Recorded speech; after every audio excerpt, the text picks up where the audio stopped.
Hello, my crafty friends. Welcome back to my channel and my kaleidoscope of butterflies.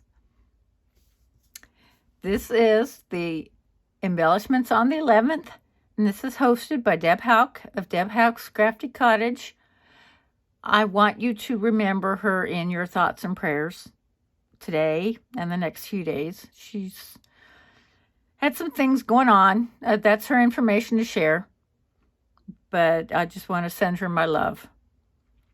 Okay, so I used my butterflies from the Butterfly Brilliance set.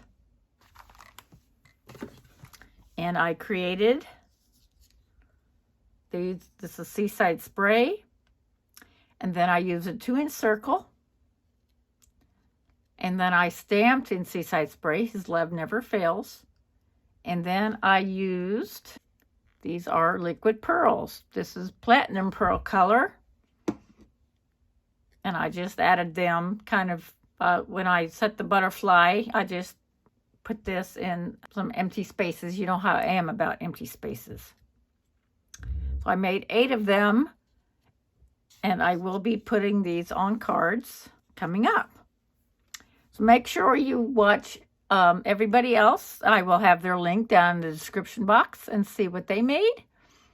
And I will give you a hint about the cards coming up. I will be using a sheet load sketch.